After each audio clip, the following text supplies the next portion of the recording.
in terms of how to better engage community groups. I mentioned seniors, and I mentioned that we've chronically had an issue with their participation rate. They nationally participate at about 32%. I think it will be interesting to see as baby boomers begin to retire, as people that never thought they'd have to continue working and had hoped to retire, be interesting to see how that dynamic will change. The unemployed, my gosh, Arizona, what it's seeing with the foreclosure crisis, what it's seeing with the economy, this really is the heartland of families that never thought that they would have to consider to apply for food stamps, and it's so tough to engage their support and trust. There's pride, there's fear, but also how do you also educate communities? How do you let them know that even if they have a home or they have a car, they can still be eligible?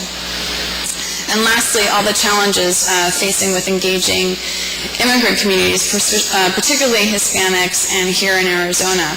I'm proud to share the news that our Undersecretary at the Food and Nutrition Service, Kevin Concannon, sent a letter to all commissioners across the country in February stating that the doctrine of public charge is sound and good.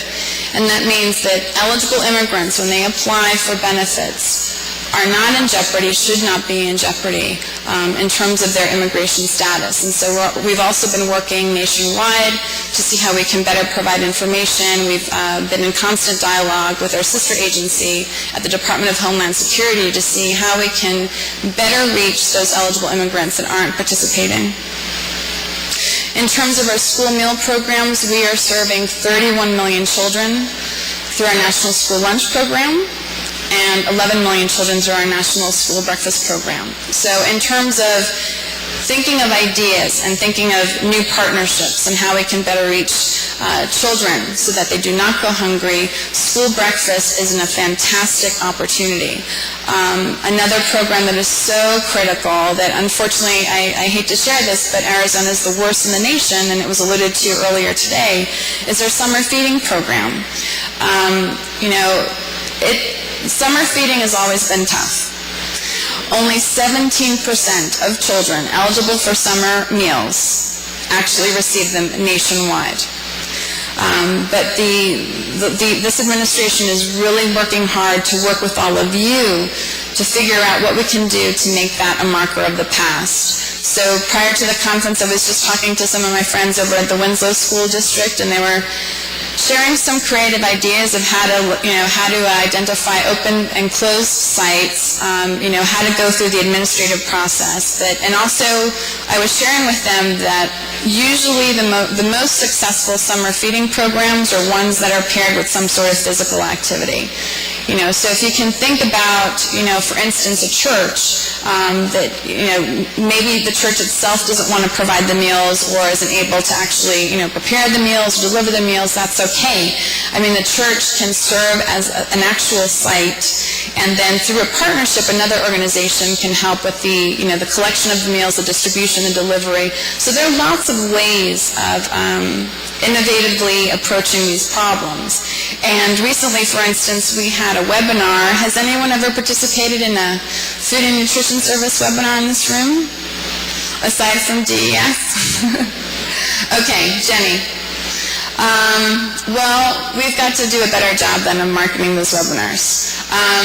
But a webinar is, it's sort of like a video conference that you can just log on and see the slide presentation. But we just had a webinar on our summer food program, just talking about how to go through the administrative paperwork, how not to be too, don't be swayed away from the program. It is a little bit of work, but the great news is that there's a lot of support. And then once you have that infrastructure, once you have that framework, it really is easy to keep repeating that progress. I also want to share that,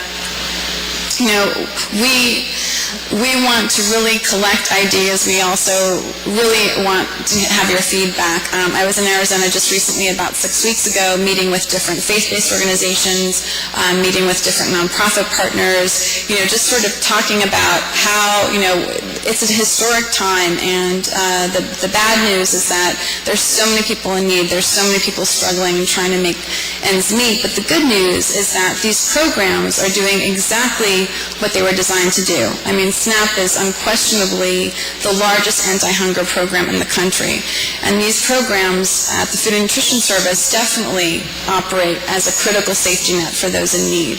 So if we have the tools, and in the state of Arizona, which has an outreach plan, which is fantastic, you have the support of DES, they offer the flexibility and the funding stream to let you better do your job.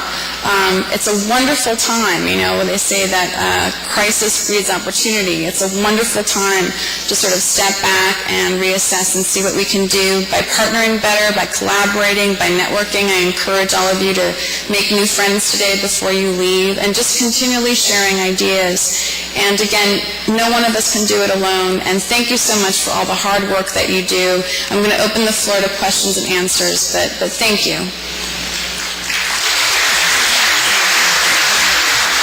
Do you want to, I don't know if you want to move some of those microphones up, or... Oh, okay, fantastic. Audience, so there's one over there and one over here. If you have questions, just step up to the microphone. Oh, come on, don't be shy. I know people have active questions. Okay. Hi, I'm Tony Bruno from Unity Food Bank.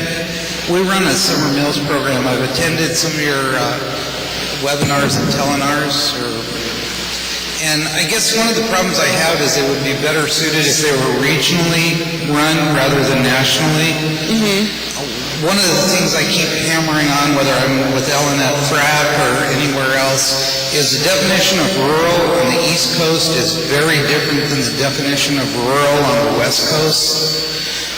And during the economic times we have now in Arizona, having programs at a site is very difficult with the cuts school districts have had, and we're predicting a huge drop in participation based on that, as well as a drop of funding. Our concern actually is the transportation of food, as well as getting the kids to the sites. When we cover an area larger than the state of Connecticut, and we have one site that's 128 miles from our feeding location, and the reimbursement rate does not cover the transportation